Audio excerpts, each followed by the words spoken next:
Chair notes the presence of our colleagues from Louisiana and who are also joining us here, and we appreciate the interest in this topic.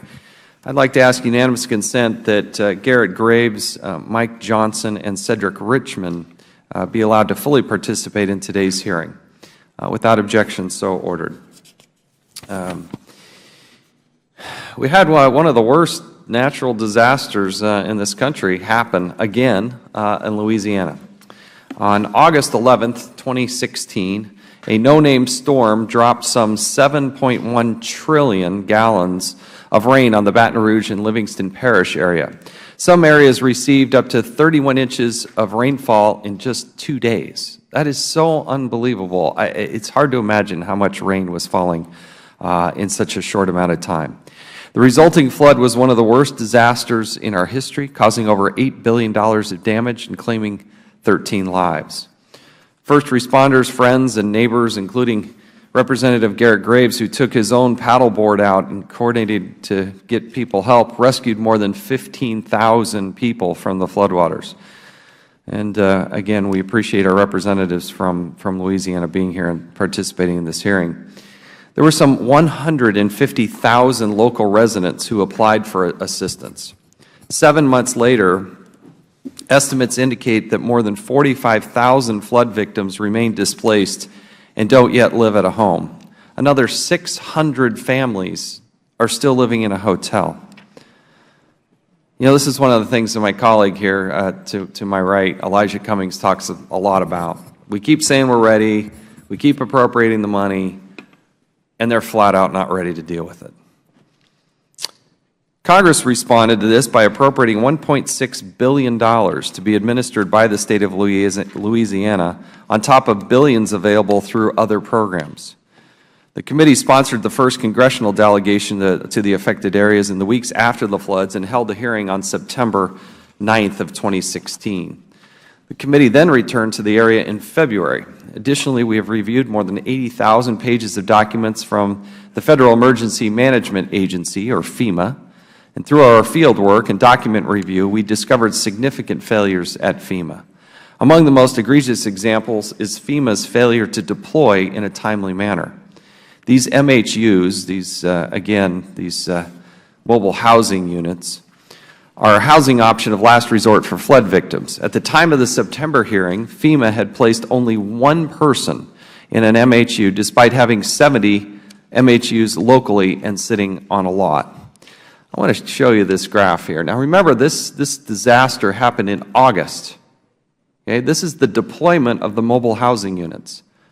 22 are out there in September, October 593, but you really don't wrap up until February. This thing happened in August. You can take that slide down. These are people who are in desperate need of housing and simply had to wait too long. In fact, we still have people that are waiting.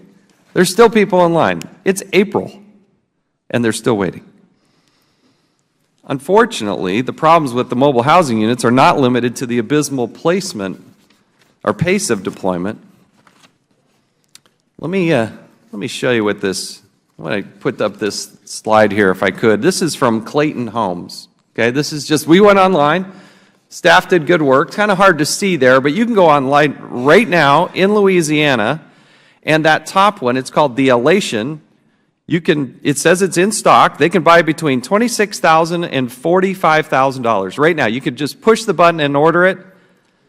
And when we talked to the representatives from Clayton Homes this morning in Gonzales, Louisiana, near Baton Rouge, they quoted $3,600 to $10,000 for delivery and installation, and they can start today. The federal government pays $150,000 for these units. And you can go online and buy the nicest one they have for $45,000, and for another $10,000 you can get it there. $100,000 premium we're paying, and they can't get them to the people that are affected for months and months and months on end? Go online, for goodness sake, and you could do a better job and save the taxpayers literally millions of dollars. It's so frustrating to see these people suffer and hear their horror stories. And by the way, that what FEMA, when they purchased these things at $150,000 a pop, we found a pattern of serious maintenance issues with them. Electrical issues, clogs, leaks, plumbing problems, doors that would not shut or lock, fires and malfunctioning fire suppression systems, HVAC systems that were too hot, too cold, didn't work at all, unusable furnishings. On average, each unit had more than 1.3 problems with it. Most concerning is the HVAC and thermostat issue. In October 2016, a faulty MHU overheated and killed an 84-year-old man. In fact, let's put up the slide from the Advocate, who had this story that ran. He was baked to death in a FEMA trailer. And we've spent considerable time looking at the suffering that this man went to and ultimately lost his life. FEMA falsely told our committee staff, who was there on the ground, at an in-person briefing, there had been no deaths due to faulty MHUs or any efforts to replace a pattern of defective parts. That was absolutely not true. Shortly after the man's gruesome death, FEMA ordered its contractor, Chicago Bridge and Iron Company, to replace approximately 1,500 thermostats. Sadly, in the midst of recovery efforts, FEMA's priorities were clearly misplaced.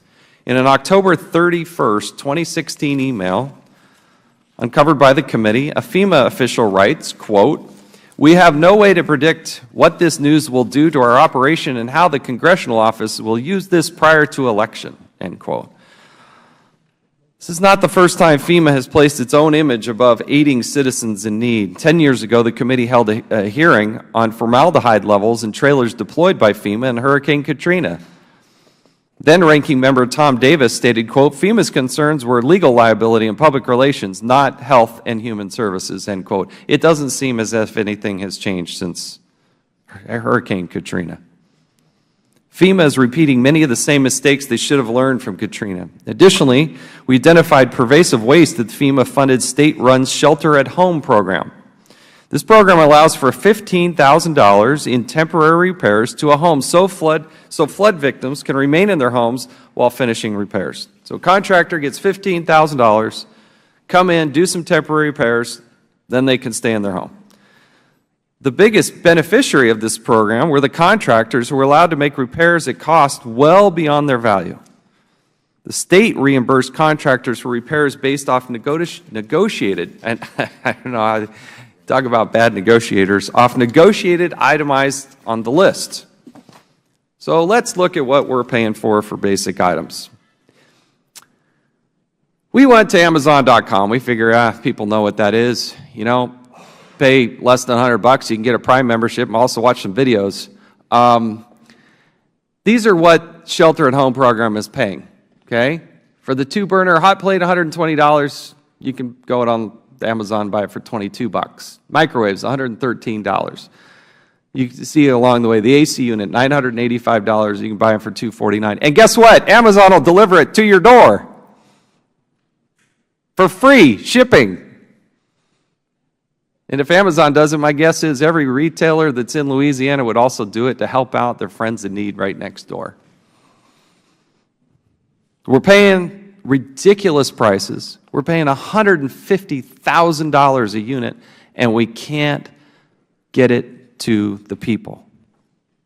Contractors were also able to charge up to $1,500 to quickly inspect HVAC, electrical, and plumbing systems. The committee has questions, though, about the quality and workmanship of these temporary repairs. We met with an elderly woman whose replacement sink was attached to her drywall instead of into the studs. Let me show you what this looks like. This is after the repairs. If you can put up that slide. As he puts it up, the sink fell on her foot, resulting in a painful and expensive hospital visit. And these are far from the only problems we've had with the recovery. I don't know if we have that slide there, but this basically, the sink was installed and it just fell right out of the wall. And if you just see the surrounding area and what it was looking like, it was absolutely just abysmal conditions. We're concerned about the delays in the state's selection of a contractor to manage the $1.6 billion Congress appropriated in September. So the disaster happens, Congress appropriates money pretty swiftly, and reports indicate that the state bungled the initial award and then restarted the process 2 weeks ago. It's April 2017. This happened in August, and they just restarted the process. So it's caught in the bureaucracy instead of getting to the victims. Furthermore, the estimates are that the contractor who gets awarded this is going to get $250 million to administer this. Now, there's costs. I'm not saying there's no costs. But you got 600 families that are still in hotels. I can't see a single thing that went right with this except one thing. The men and women, the families there in Louisiana, they took care of themselves. They helped neighbor to neighbor. They got out there and did what it took to take care of it. But it's an embarrassment for the federal government, FEMA, and those involved at the state level too, that we are here in April and they still haven't solved this problem. And we got real people suffering, and that's why we're having this hearing today. So I'd now like to recognize the ranking member, Mr. Cummings, for his statement.